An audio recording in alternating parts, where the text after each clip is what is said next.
On the night of June 10th into June 11th, 2026, a column of Russian trucks sat queued on a single strip of dry land at the northern edge of Crimea.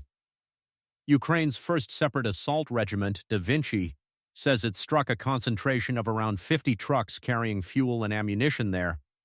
At Armiansk, 4 nights after Ukrainian strikes closed the Chonhar bridge, the direct crossing over the Syvash, the shallow salt marsh that seals Crimea off from mainland Ukraine along nearly its entire northern edge. Robert Brovdy, who commands Ukraine's unmanned systems forces, says cargo traffic on the highway feeding this corridor had already fallen 71% in the 2 weeks before the strike. Both of those are Ukrainian claims, and neither has been independently confirmed. What is confirmed is the bridge. So how does closing one crossing decide where 50 trucks will be 4 nights later? Start with the map, because the map is the reason this ambush was possible at all. The Syvash, sometimes called the Rotten Sea, is a shallow, salt-crusted lagoon system that runs almost the full length of Crimea's northern border, separating the peninsula from Kherson Oblast on the Ukrainian mainland. It is too shallow to float a warship and too soft to carry a truck. For a supply column, it functions less like water and more like a wall.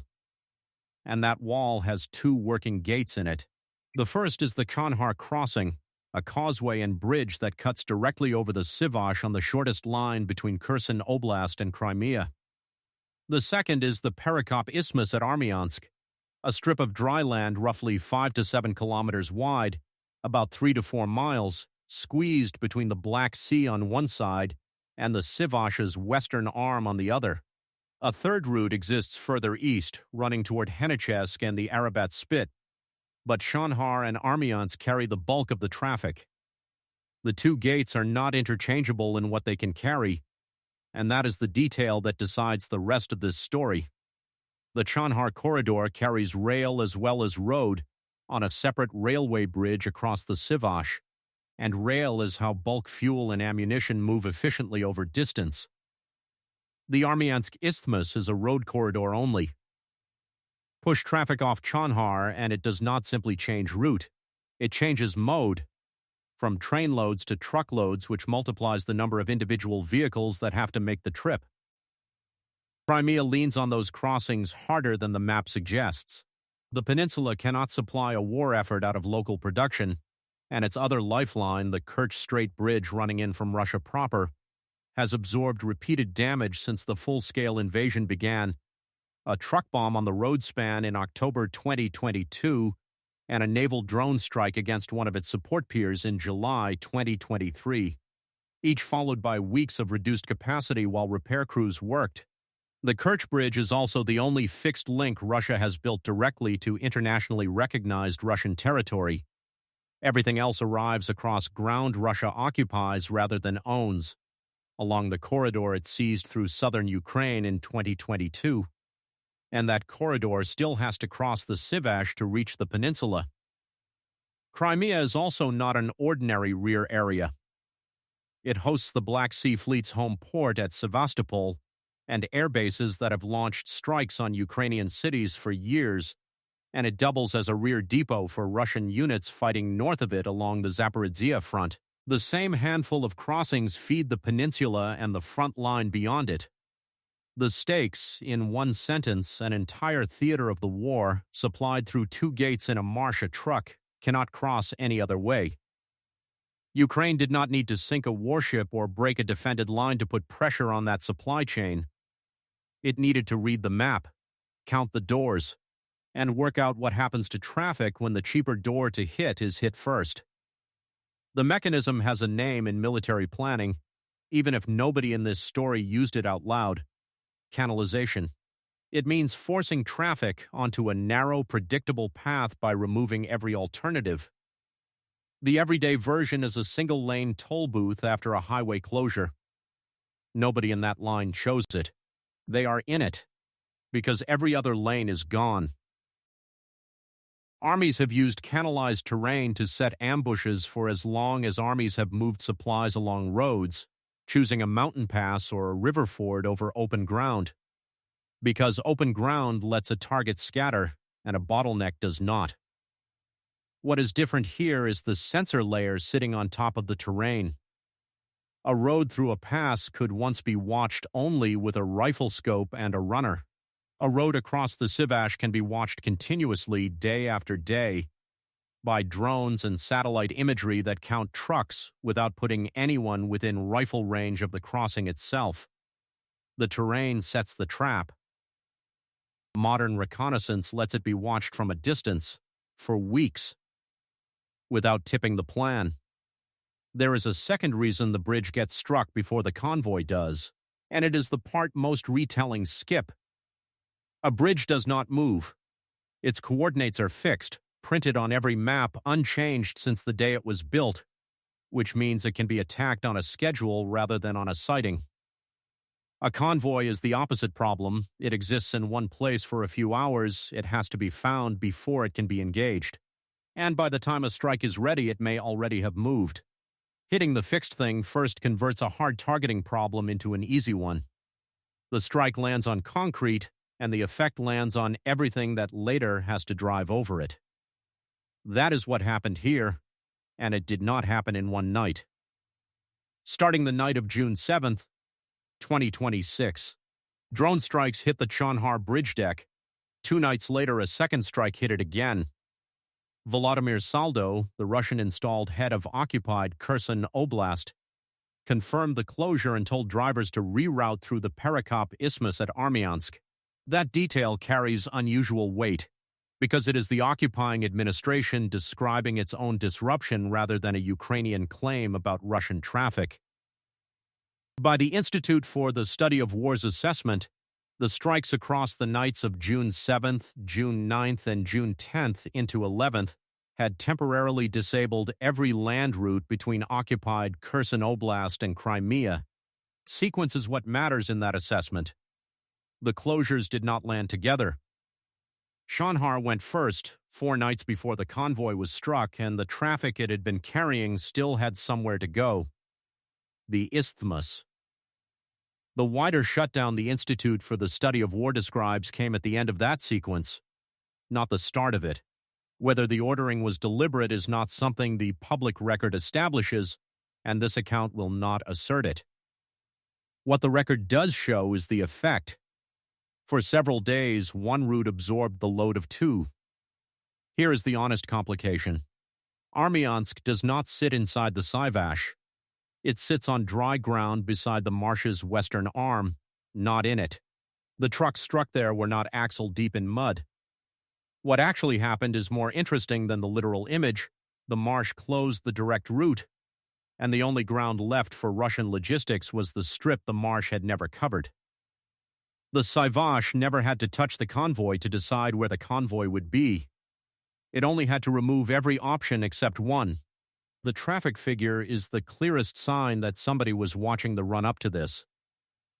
Robert Brovdy, who commands Ukraine's unmanned systems forces, said on June 9th that cargo traffic had already dropped 71% over the prior 2 weeks on the Novorossiya Highway, a roughly 700-kilometer corridor, about 435 miles, that Ukrainian officials have nicknamed the Highway of Death, carrying Russian military traffic from Rostov-on-Don through occupied Mariupol and Melitopol before it reaches these Crimean crossings.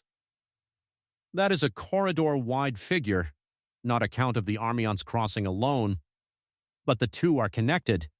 Traffic on that highway is traffic headed for Chonhar or Armiansk, since those are the doors it ultimately has to pass through. No source names the sensor behind the count, whether drone overflight, satellite pass, or a picture assembled from open reporting. What the figure describes is route-level monitoring sustained over weeks on the highway that feeds the choke point this video is about. Once traffic is canalized, the target loses its best defense, which is dispersion. A convoy on a wide road network can peel off into side streets, split across parallel routes, or wait out a threat in a village. A convoy funneled onto the only dry lane between a sea and a marsh moves forward. in a line at the speed of the slowest vehicle in front of it. That is exactly the profile a precision strike is built to exploit. Predictable, slow, packed close, with no cover and no second route. The bridge closed. The traffic moved. The queue formed at the only door left. The defender's answer is dispersion. And dispersion is expensive. Splitting 50 trucks into 10 movements of 5 multiplies the drivers, the escorts, the fuel stops, and the hours, and it lowers the tonnage that reaches the front each week. Canalization does not need to stop a supply line to work. It needs to make the survivable version of that supply line slower than the war requires. Chonhar did not stay closed for long, and what happened next completes the doctrine rather than breaking it. Within days, Russian engineers had a pontoon crossing in the water near the damaged span, a low-technology workaround restoring partial capacity without waiting on a repaired bridge. Ukraine's 1st Separate Assault Regiment and the 475th Regiment say they destroyed that pontoon on June 13th, a claim not independently confirmed here. Russia then began building a more durable earthen embankment crossing at the same site. Work still underway by late June, according to open-source defense reporting. This exchange is the doctrine in miniature. Close it. Watch the workaround appear. Close the workaround. Watch a harder target take its place. The choke point never has to hold a bridge closed forever. It has to keep the pressure on long enough that every fix costs Russia more than the last one. Here is what is documented about the night the queue was struck. On June 11, 2026, Ukraine's 1st Separate Assault Regiment, named for the fallen volunteer commander Dmytro Kotsiubailo, said its forces struck the convoy concentrated at Armiansk, describing roughly 50 trucks carrying fuel and ammunition and calling the route paralyzed. That is the unit's own account of its own operation, which places it in the one-side claimed category and nowhere higher. Notice how carefully the unit worded it. The regiment says some of the trucks were destroyed, not all 50, a narrower claim than several of the headlines that followed it. The regiment deserves a sentence of context, because it explains why this strike carries a unit name instead of a Ministry of Defense statement. Vinci grew out of a volunteer formation and takes its name from Kotsiubailo's call sign. He was killed in combat near Bakhmut in 2023, and the unit has since been folded into Ukraine's regular army structure. It has built a public habit of announcing its own strikes in detail, which is also why most of what is known about Armiansk traces back to one regiment's announcement, not a joint military statement. Brovdy's Unmanned Systems Forces, the source of the traffic figure, is a separate command, stood up as its own branch of the armed forces rather than as a subordinate element inside the infantry or the artillery, and focused specifically on drone operations across the front. That division explains the sourcing pattern here. One command speaks for the strike, another for the surveillance picture around it. If this is your first time here, this channel walks through how modern strikes actually work. Mechanism first, sourced against what can be independently confirmed. Subscribing costs nothing, and it is the easiest way to catch the next one. Now the gap, because it is a real one. Oryx, the visually confirmed loss database that counts vehicles frame by frame from geolocated footage, had published no match tally for this strike as this video was made. Russia's Ministry of Defense had issued no statement confirming or disputing losses at Armiansk in any reporting reviewed for this video. In the labels this channel uses, the 50 truck figure is one side claimed, the 71% traffic drop is one side claimed, and the number of vehicles actually destroyed is unverified. A social media post also named a specific drone type and additional units involved in the strike. None of that was corroborated by any independent outlet reviewed here, and this account will not repeat it as fact. What is independently corroborated across multiple outlets is the damage to Chonhar, struck at least twice inside the same week, closed to traffic, with the Russian-installed regional administration confirming the closure rather than denying it. That is the best supported fact in the entire chain, and it is also the fact that makes everything downstream of it possible. Close the marsh crossing, and the convoy has to be somewhere else. Ukraine did not need certainty about where a specific truck would be on a specific night. It needed certainty about which road was left. Be precise about what a word like paralyzed can carry, because that is where accounts of this kind usually overreach. A route can be paralyzed for a day, for a week, or for one convoy cycle, and the announcement does not say which. Traffic that fell by 71% is reduced traffic, not severed traffic. Nothing in the public record supports a permanent closure of the Armiansk corridor, and nothing in the Doctrine requires one. Canalization works by interruption rather than by severance, and an interruption is measured in convoy cycles, not in months. The pressure did not end in June. On the night of July 31st into August 1st, 2026, Ukraine's General Staff reported strikes on the Syvash railway bridge near Chonhar and on a separate rail bridge deeper into Crimea near Vladislavivka, alongside other targets tied to the peninsula's supply network. That report is a Ukrainian military statement and has not been independently confirmed. Taken at face value, it places the Armiansk strike inside a campaign still running 2 months later, one Ukrainian officials have described as intensifying from May 2026 onward. The target set also shifted in that time, from a road deck to rail spans, which points at throughput rather than at any single convoy. Zoom out and the pattern is larger than one road. Every strike on Chonhar, every workaround built to replace it, every truck rerouted through Armiansk or Henichesk, trades Russian engineering time, fuel, and throughput for a small number of Ukrainian drone airframes. The precise exchange cannot be calculated here, because the drone type used at Armiansk was never corroborated and no independent valuation of the cargo has been published, and a cost-exchange ratio built from two unsourced numbers is worth nothing. What can be said is directional and still meaningful.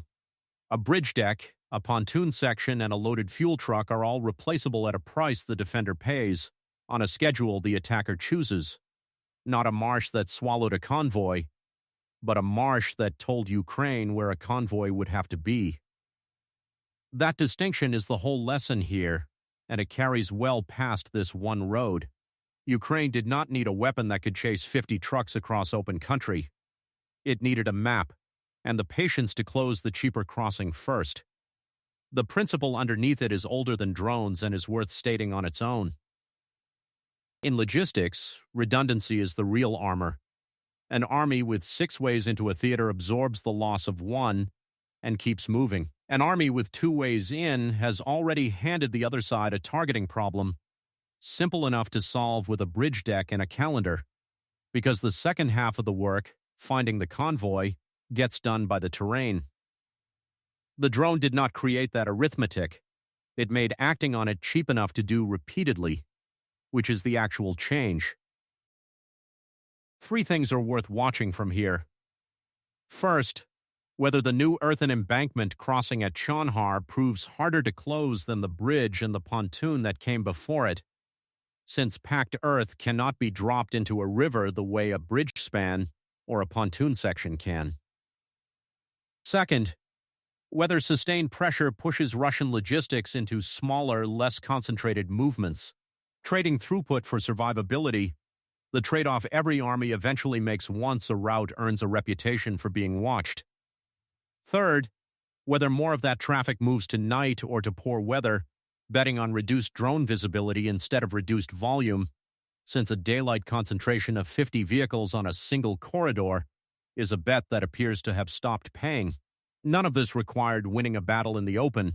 It required reading terrain as infrastructure, and infrastructure as a target list. The wider point outlives this corridor.